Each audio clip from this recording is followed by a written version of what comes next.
Got it. Recording in process. Hi, everybody. Thanks for joining. Good morning. Hope you've got your coffee or have it in hand. Cynthia and I had a little bit of a pre-conversation about this topic, and I think it's been, and the reason we set something on the calendar for this topic is because it has been coming up over the last few months. So we thought this would be an appropriate topic to sort of just have a coffee chat around. Perhaps we could just like do a little poll, get a little feedback. How's everybody feeling about life in general? And are you feeling burnout? And what is that to you? So I'm not sharing my video right now because I'm currently like looking like a mess, but honestly, with work and the way that everything is, I'm in my early 30s and I keep thinking like, am I having a midlife crisis? Like, that's how burnout is affecting me. Like, it's crazy. I'm not enjoying life at the moment. You know, can I just share? I for some reason this week I've been waking up at like 4:30 in the morning, and it's like general unhappy emotion I'm having. I'm like, oh. And then my brain goes, and then I like, you have to go back to sleep. So I go back to sleep for 45 minutes and then I get up. I hear you. Like, it's just, I don't know, not happy times. Yeah. But also I like don't want to bitch about it too. So, but here we are. We're allowed to bitch about it in this session. Exactly. I was like, I finally get a chance to talk about. Exactly. Anybody else? What are you feeling? What are you thoughts? I was just going to say, for me, a lot of the hard part is keeping my team motivated, especially when you're in an interior products company and with lead times, container issues, continuous price increases, all these things. And so, we're telling our people, go out there and help your customers. And then they feel like that they're just getting stalled at every turn. So that's probably my biggest thing is, me staying motivated and to keep my team motivated at the same time. Yeah, life is so relentless right now. Oh, it just doesn't stop. Anybody else? I definitely say I have experienced burnout. I think I'm doing much better now. My youngest is a senior this year. So through COVID, we did, remote learning. This year, we're looking at colleges. We're applying to colleges and we actually can't visit any of those colleges. And so it's definitely a breath of fresh air that she's now in Italy and I can have like some time and not have to worry about how do I cook dinner, get to work, meetings go till 7 o'clock. So it's definitely trying to find now a balance where I can work into my schedule some me time, but there's hardly any of that. Yeah, Cynthia and I were just talking about experimenting with her calendar and how she is trying to manage like boundaries and change. And Cynthia, you want to talk about what you tried to do and then how effective that was? Oh, sure. So I noticed recently, well, this has been going on for a year, but meetings typically start at 7 or 8 in the morning because I'm dealing with people in London, just like everyone else these days, or globally. Zoom just seems like it just opens up the door for all kinds of things. And then I was going for 12 hours straight without a break. So I blocked off 2 hours on my calendar every day, and it just says lunch on my calendar. I think for everybody else in my company, it looks like I'm in meetings, just to see if I could carve out an hour in the middle of the day for a break. It somehow helped a little bit, but you would be surprised that I don't think people really look at calendars anymore. They just send you meeting invites. I agree. I totally agree with that because I have things double book, triple book sometimes. Yeah. I'm like, have you looked at my calendar? Like I can't be in 3 places at one time and they're all Zoom meetings. But I think that's the expectation now. Now that we have Zoom, everyone feels like let's just fill each other's calendars up and the meetings go on from 8 o'clock or earlier to 7 o'clock at night sometimes. Yeah. My other favorite thing is I went on vacation a couple of weeks ago and I put on my out of office reply, I'm on vacation, I'll respond when I get back. I was so surprised at how many people said, I know you're on vacation, but I just have one quick question. And I was just like, no, I'm not answering you until next week. I never answered people. I think somehow we're training bad behavior by always being available 24/7.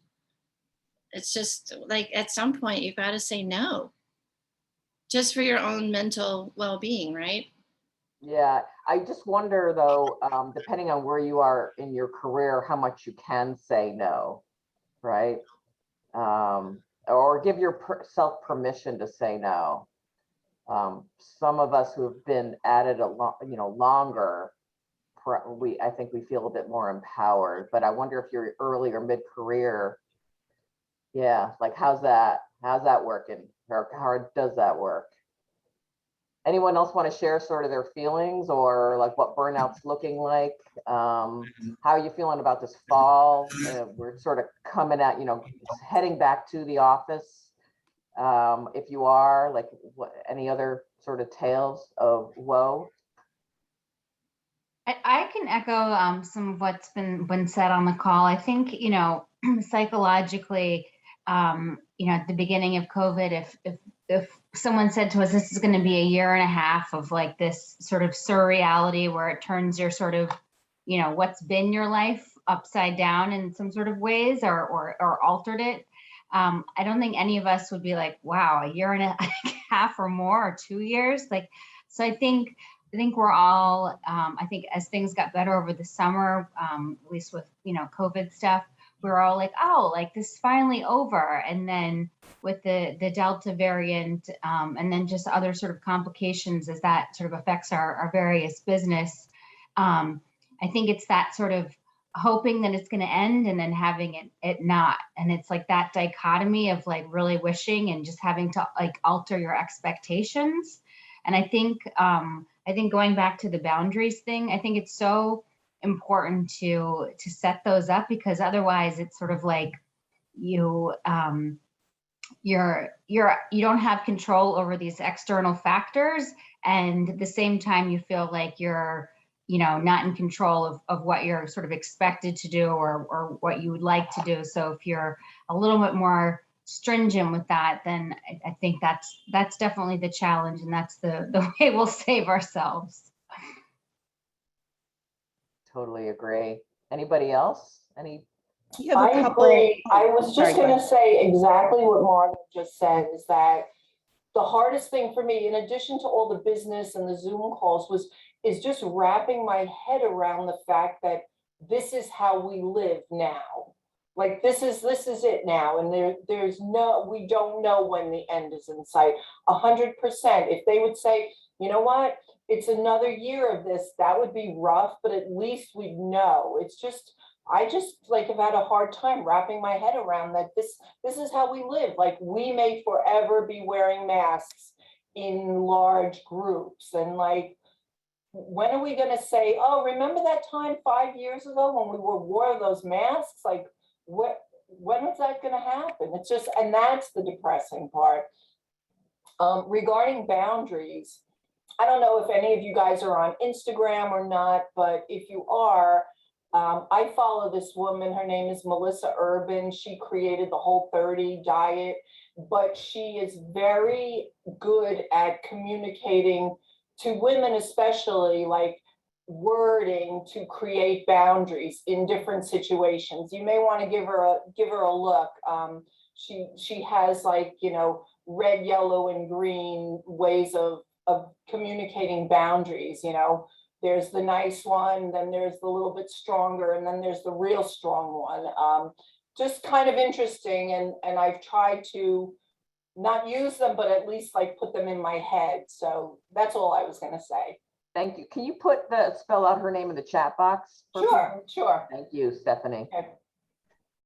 I was just going to add, we have a couple comments in the chat, and Alexandria had mentioned that she's unable to like get on video right now, but she's having a hard time, like as far as like the balance. She's back in the office and is traveling, but it's just the availability that we have to be on all the time for work, that we're consistently available. And then Wanda added to you, Ellen, that it's more important for those of us who are managers to model the behavior of actually shutting down, except during true emergencies, during our own vacations, which I totally agree. I mean, I've found myself since COVID, not checking my phone all the time when I'm on vacation, and actually like creating that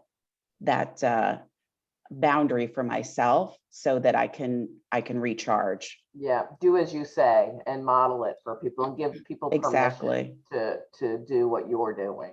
Yeah. Because I think it's taking- an added pressure, right? It's an added pressure for your employees. Like if they see you emailing over the weekend or when you're on vacation, then they feel that they have to do the same. And we Right. all need, to have some time to ourselves. Yeah, that's exactly, I agree with you. I was just gonna say that. I think it's more than just on vacation. It's every single day of the week. If your Yes. manager is emailing you 24/7, then you feel like maybe you have to respond. So I always tell my team, like, sometimes I'm gonna do emails on Saturday just because I'm catching up, but don't think that I expect you to respond until Monday or sometime next week. And Well, sometimes, the other thing you can do is you can always kind of put a delay on when that's actually sent. right, And exactly. I think if you do that, you set a tone and an expectation for everybody that you work with. So you can clear your deck if you have a free Saturday and you want to just kind of get stuff done. But then you can also put the time delay. It doesn't get delivered to them till Sunday night or Monday morning. I tell you, emails are such a trigger. And now my clients have like jumped into the text section of my Oh, phone. yes. And so I'm like, what is it? Are we having a real estate emergency? No, we're not, but you're texting me anyway. Yeah. I'm just like annoyed all the time. I just ask, Mindy has a really great, I think your firm currently has a great tagline that says something like, even though I'm sending you this outside of normal working hours, something like, Mindy, jump in, something like, don't feel free to, not expected to respond. And I love that. I just think that's so helpful. Yeah, we have a very flexible work culture at Turner and Townsend where, and I think that exists even pre-COVID, and people would work whenever they had the time, because normal pre-COVID, you were in meetings a lot with clients, and your meetings all day long, and then you might get to your emails and your heads down work around 5, 6, 7 o'clock or whatever the case may be. So once we all were remote, the working hours, and I think this can be true of anyone here on this call, is that the workday got longer, not shorter.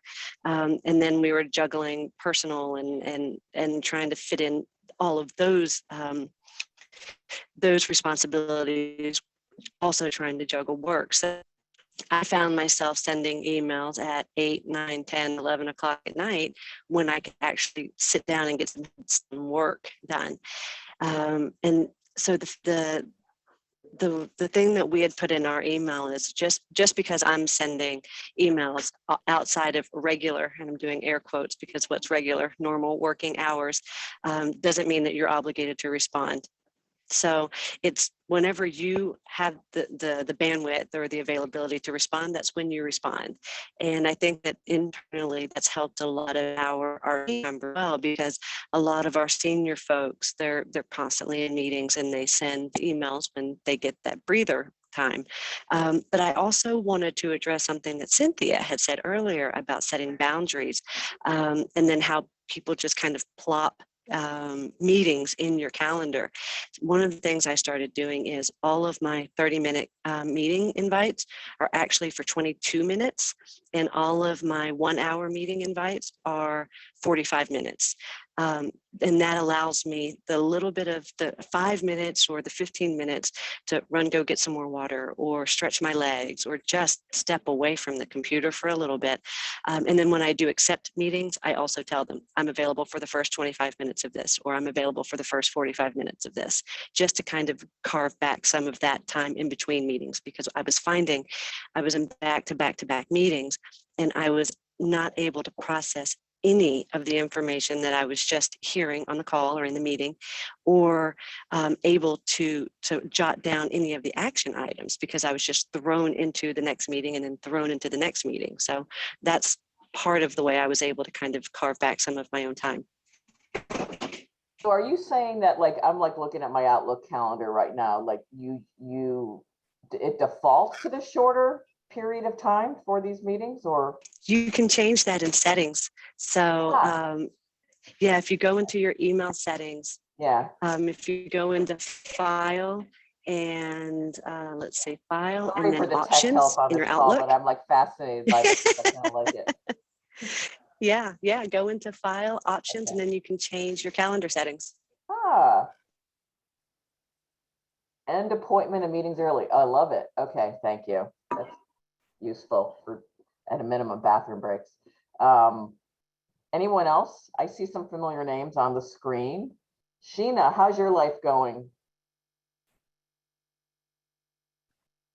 I didn't think you would call on me. Multitasking. Hi, everybody. My life, I had this conversation with another women's group that I'm part of, and I think what I can describe is this time is just like a really uninspiring time. Like whatever you read, whoever you talk to, it is just uninspirational. And so I've kind of made a concerted effort to, whenever I'm having conversations like this, to try and, think about the positive and think about what is inspirational. I've started to kind of get involved with some other groups that are, with women that are kind of like on the startup side or building things. And like, there is a lot of positive and a lot of great things happening. And I think that we just also have to be mindful of that. Otherwise, we are going to get stuck in this uninspiring, very unsocial and isolating time. That's a really good point. Like having things to look forward to or seeking opportunities where you are inspired. I think that's great. I like vacation planning is like one of my favorite things. So like something to look forward to, and then the activity of doing that, just getting away. Even that now is like annoying because. But yeah, by the way, you're not easy to so go on vacation anymore. Totally agree. I mean, I can't like 100% agree. I was kind of feeling like it's a little mundane just sitting at home and being on calls every day. Like when you were in the office, it was something different. You were moving around, you were going to different meetings or out to a client site. And I agree, it's a little uninspiring just kind of sitting here for the last year and a half doing the same thing. And like I've been a little hesitant to travel even like this past summer, so like that break of getting away or having a change of scenery just hasn't happened for me. So I agree, that's kind of the area where I've been struggling with the most. I think Sheena brings up a good point, and it's actually one of the things we wanted to pivot a little bit today and talk about coping mechanisms. So Sheena's strategy is actually a really great way to cope with burnout, and how to, we were also hoping that people could share today on how they're trying to beat burnout, if anybody has thoughts on that. Well, so today's Thursday. I've been in the office Monday through Wednesday. So today I'm working from home. I was very happy because I plan on, after this meeting, I have 15 minutes to actually make my own breakfast in my kitchen. I don't know why, but I was like excited about doing that and actually stepping outside to go eat it real quickly. So I don't know why is that my happy moment? That's a coping mechanism. It's a change in the routine. Yeah, I think changing where your you control. are. I mean, I don't know how everyone is doing with when you're working from home. Do you even have an opportunity to work at a different spot while you're doing these relentless back-to-back calls? I don't know what, just coping in your environment on a day-to-day or hour-to-hour. Yeah. One of the articles I was reading was talking about ways to create ways to detach from stress. And a couple of things that they had suggested was cooking, reading a fiction book, walking, changing out where you're sitting, to your point, like just, changing your location, even if it's maybe you sit on the sofa for a little while, if you're in between meetings, just to kind of get yourself out of the four walls that you find yourself in. I have found like during the day when I'm working from home, there's times that I'll take a walk while I'm on a call. Like I'll do an audio call. I have to like kind of separate myself from doing all these Zooms. and that really helps, is just like, you know, having that motion and activity, and I'm still accomplishing a conversation. I mean, like, it's not something that I need to be in front of my computer when I'm, as far as the conversation, but that definitely helps, is just having a little break, outdoor break.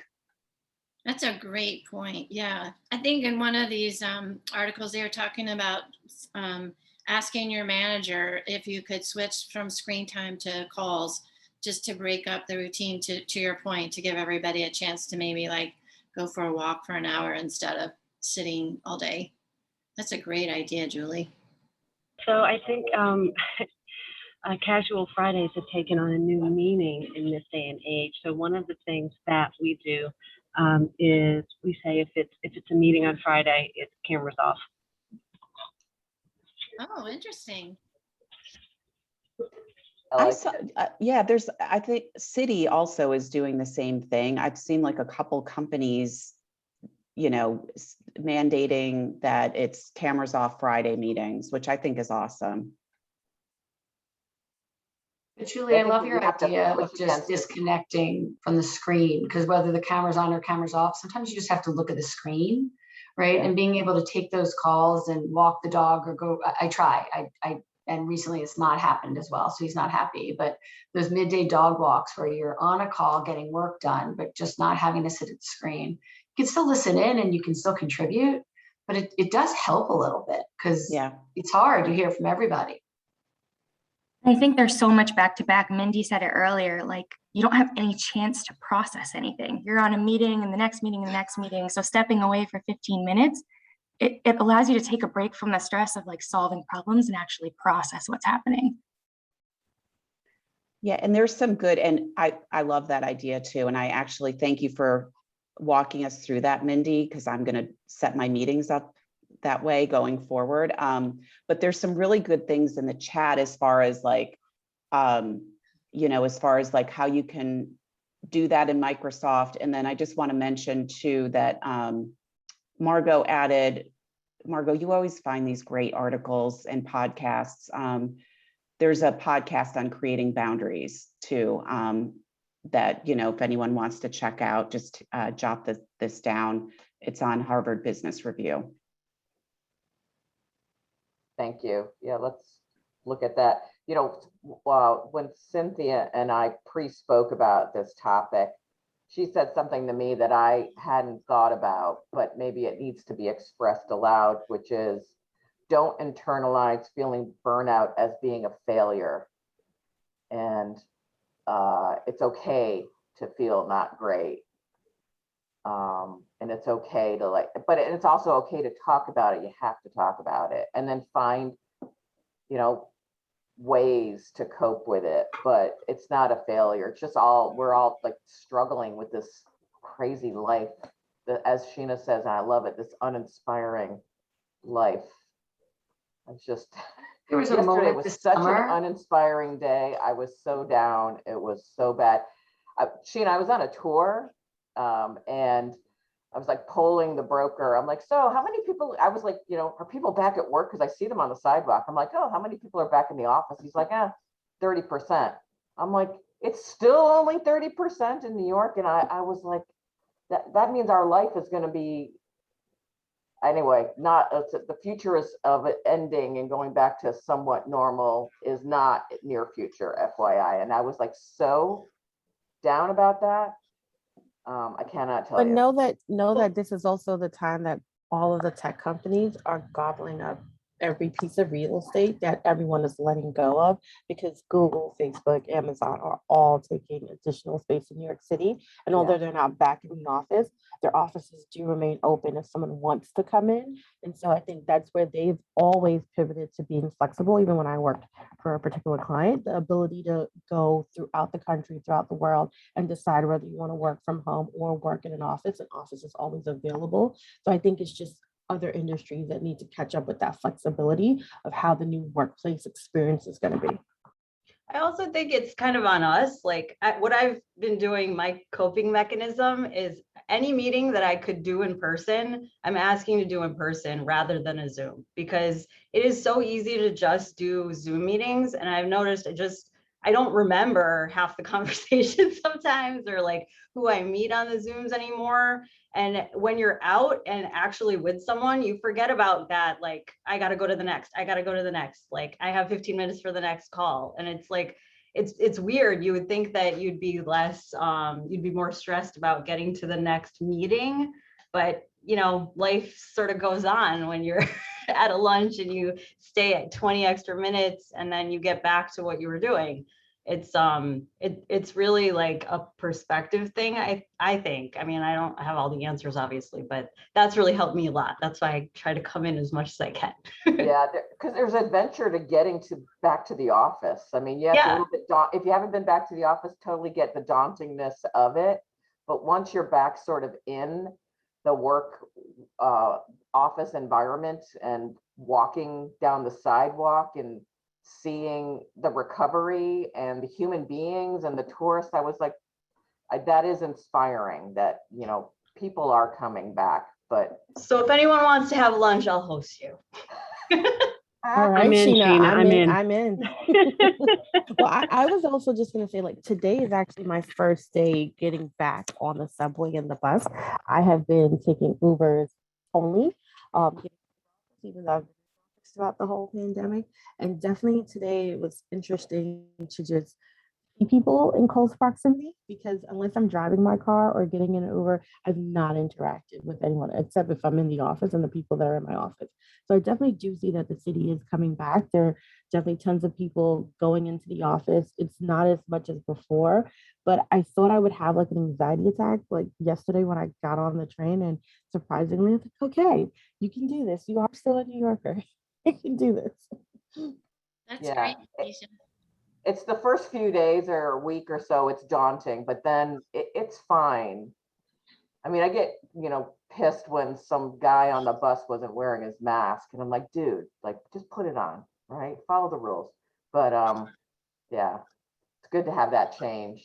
Anything It's a else? little hard because there was this moment this summer where we felt like things were really moving in the right direction. Right. Well, we had gotten together in our women's network and had a happy hour, and it felt like for a moment that things were starting to really improve. And then all of a sudden it plummeted again with the Delta variant and the others. And, you know, and I think that's played on all of our psyches. Like I felt it, right? That I thought that I was going to be able to, our company was supposed to go back to the office, and then all of a sudden it got paused. So, you know, we kind of had gotten over the hump of working from home and accepted it. But then there was this moment of, but you get the opportunity to go back if you want to, we're voluntary. And now we don't, like it's been taken away again. So that's where that's the piece. And then when we were talking and Cindy used the word burnout, it just resonated with me because that's a lot of what we're feeling. And I think some of it plays into all of that. Yeah. We want I would leave you guys with one thing, because actually I'm late to another meeting, but I definitely say another piece to this, what I've used to cope is making sure I spend time with my therapist. It is a weekly call. I don't have to see him in person anymore, but definitely last year when I was really at the height of my burnout and figuring out work schedule and kids remote, I said, okay, I really think I need to tap into my therapist, and just being able to have 40 minutes to talk to someone about my day, about my week, or whatever I'm thinking, helped me to just kind of like come down off of that anxiety of, am I doing the right thing as a mother? Am I doing the right thing for my career? Where do I go from here? And to add to that, and what Cynthia had said about, you know, her scheduling out her lunch break, because I mean, that shouldn't be a big deal that you're going to schedule an hour lunch break in an 8 to a 12 or 15-hour day. But I schedule in a 1 hour me time every day, because my job, and I think a lot of the other people on this call, typically work through lunch, whether it's out at a meeting or whether you're taking a client out. So it's not really a break anymore. So I schedule every day, whether it's in the morning or in the afternoon, a 1 hour me time, and it's private, so no one can see what it is. And anyone who tries to schedule over it, it gets declined immediately. And I do with that 1 hour whatever I want to do, whether I want to go to the gym, whether I want to go for a walk, whether I want to meditate, or I just want to sit in the corner and scroll on Instagram. It's me time.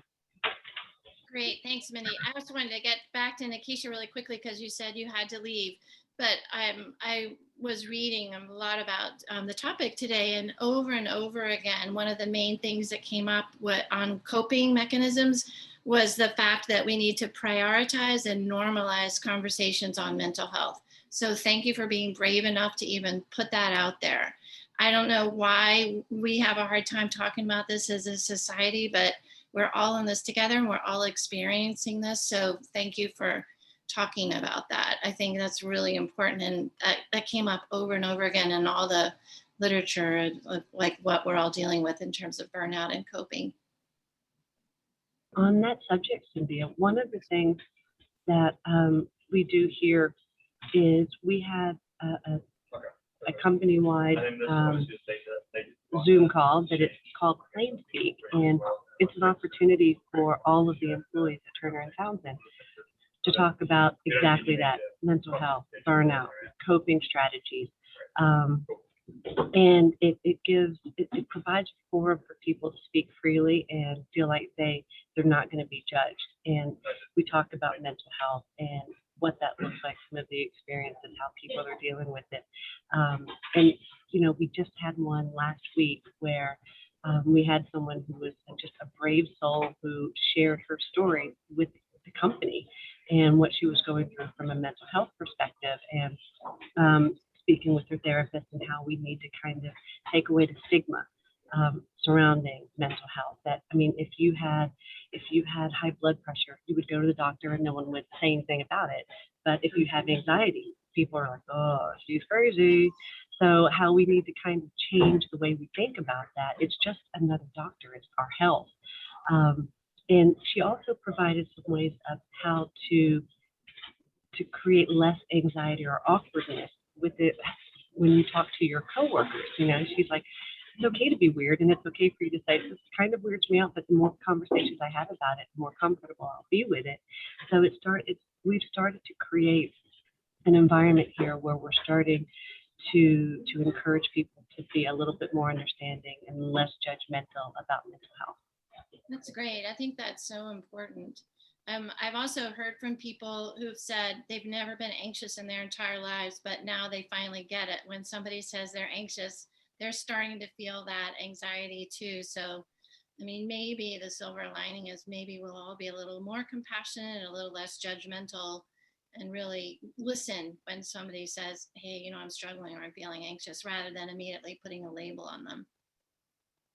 Yeah, and Cynthia, I would just encourage, you know, if your company isn't doing anything around mental health, or if they're doing something, but it's not exactly what you need, reach out to your HR person. Because so my company's headquartered in Georgia, and they had this great mental health program where you could go for 3 times for free, and then to a therapist, and then it was $30 afterwards, which is a bargain, you know, for therapy. So I was like, my team was talking about it. We were all happy, excited about it. And then I find out it doesn't apply in New York because it's a licensing thing. So I reached out to HR and said, hey, this is really frustrating because most of, we've got a lot of people in other parts of the country. And so actually a part of the world. And so they looked into it and they got a program. It hasn't launched yet, but it should in the next few weeks, that you can do in any state in the US. So just don't be afraid to ask for what you need, because everybody knows it's hard to keep people, and so they want to do everything they can. Gosh, that's great, Wanda. Thanks so much for sharing that. This is I don't have my camera on. I've got contractors at the house, so I apologize for any background noise. But just on the topic of anxiety, as Cynthia was mentioning, I personally have learned, never having really experienced anxiety before, I thought it was just an emotion. I didn't really tap how it was related to mental health, right? And then you slap COVID on. And so you're having that conversation and, bringing it back to how you feel like a failure, and then you feel guilty because you feel like a failure, and then you're burned out, and then you feel guilty because you're burned out, and you're going in this hamster wheel of craziness during the COVID-19. And, all of these themes seem to just kind of intersect at one point. And, David Weinberg has a question there where it says, are there any specific changes to the workplace that you're looking for once you do return to the office? And I know for me specifically, it's the theme that we've talked about here, a little bit more empathy, a bit more compassion, you know, and understanding. When everyone's in the office, if someone doesn't, you know, if someone's wearing a mask, if someone needs to get up in the middle of a meeting to go to the bathroom, if, you know, a dad is having kid issues and has to go pick them up or have to deal with a family member. I'm really hoping that throughout all of this, where it's really divisive, that there's some really great silver linings to come out of it, where it provides some kind of equilibrium for whether you're, you know, early in your career, later in your career, you know, wherever you are, mom, dad, caregiver, where we're all just a bit more sympathetic and in tune, you know, with our human spirits, if we will, understanding that we're all great professionals. We're all doing the best that we can. We all want to do the best for our companies. But I just felt like I kind of found this entire kaleidoscope of all the themes we've been talking about intersecting, and then how that, you know, applies to the workplace. That's a great point. Also, you know, just no one ever asked to have anxiety. It's not a pleasant experience, and no one asks for it. Just like to Mindy's point, you don't ask to get high blood pressure or any other kind of condition. These things sometimes just happen to us, and then we have to learn how to cope with them. And hopefully we can all be just more supportive of each other. Yeah, exactly right.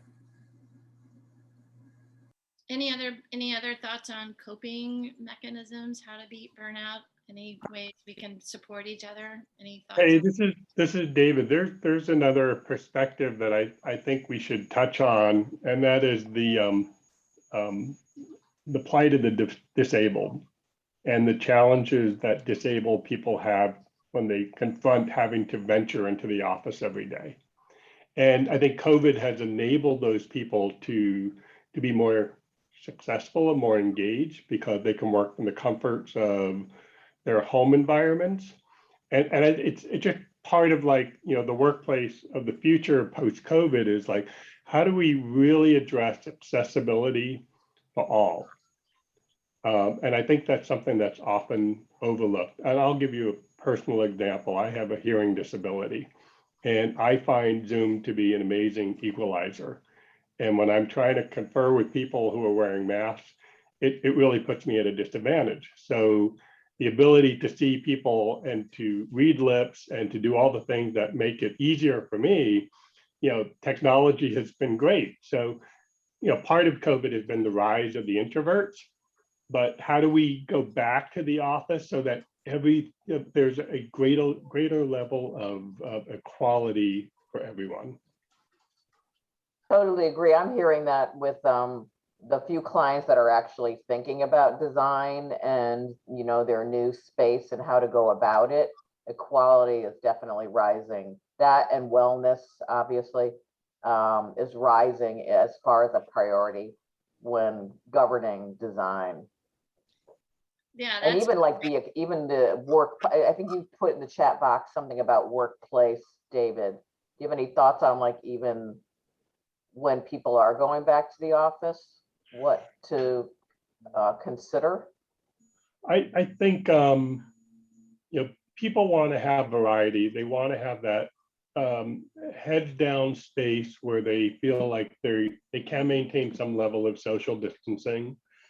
So, you know, the push of, you know, 4-foot desk, even 5-foot desk, you know, clients are like, you know, this means we have to go back to cubicles. It's like, well, maybe not that dramatic, but I think you need to think about how people are spaced and giving people that sense of personal space back and what that means. Some people are looking at, you know, more phone rooms, more huddle rooms, more like, you know, 1-on-1 or 2-on-2, as opposed to larger conference rooms, because they realize that, you know, when we're really doing the analysis of how space is used, there's the larger rooms are used, you know, predominantly by smaller groups. So there's much more of a keener focus on a rebalancing of space. That's a good point. So we're in the process of designing 2 new floors for Ogilvy, and we're doing just that. We have many more smaller meeting rooms and more open meeting areas, lounge furniture and conventional tables and chairs. And then our direction from senior leadership is that every single meeting space has to be able to simultaneously accommodate anyone who's working from home, because we're still hearing that people are going to maybe come in 3 to 4 days a week, but never 5. So we assume that on any given day, somebody on the team will be working from home. So we're incorporating technology in every single meeting space so that you can always join in if half your team is there in person and half's working from home. Yeah. I'm assuming we'll see more of that as time goes on, this endless march. This endless march, 30% occupancy. I'm like, come on. Yeah, I think somebody said it earlier, earlier this year, like April, May, we all thought we were kind of at the end. And then, so there was this excitement. I think the president said by July 4th, we'll all be, having parties and getting to see each other. And then the Delta variant. So it's been a roller coaster, I think.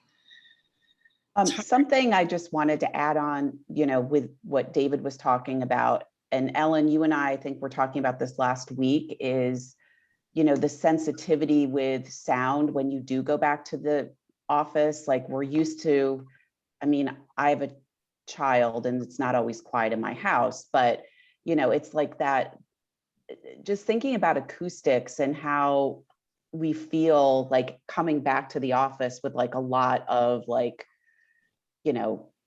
people around us and how that sound affects our ability to focus and our stress levels as well. Yeah, these last three days in the office, we're pretty full, and the sidebar conversations about whatever, I didn't want to hear people talking. I was trying to concentrate. It's so weird. So I was like trying to escape to a room for sure. So I think, yeah, it's interesting, not just the relentlessness of our life, but as it goes back, like the everlasting impact on what and how we do for a living is interesting, I think, intellectually, a bit daunting. I'm a broker, so like I need transactions to happen, or else I'm going to be moving to a third-tier city to afford my living. But yeah, so should we be optimistic about it? I think we should. Like there's like this really great opportunity to fix some things, hopefully, if we take initiative, and maybe that's something to look forward to while we like push through this relentless life that we're living right now. I don't know. That's how I'm trying to like force myself to not get depressed about life, is like there's opportunity for good change to happen, and let's try and take advantage of this moment to think about our lives that way, sort of longer term rather than day per day, where it's so daunting right now. I think we are sort of nearing the end of our time, but just wanted to see if there was anything in the chat box or any other last thoughts folks had, or any questions or ideas, for a follow-on chat around this topic if needed. Just wanted to open up the forum to see what folks are thinking.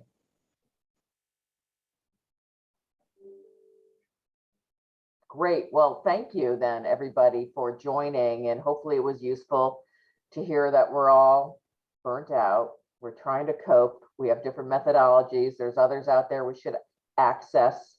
I think the future is brighter. It's getting better, and we're going to make it happen. But I really appreciate everybody's time joining today, and hopefully we'll see you on another coffee chat in the future. And thanks. Thanks, everyone. Thank you. Good day. Thanks, everyone. Have a great day. Drink your coffee. Bye.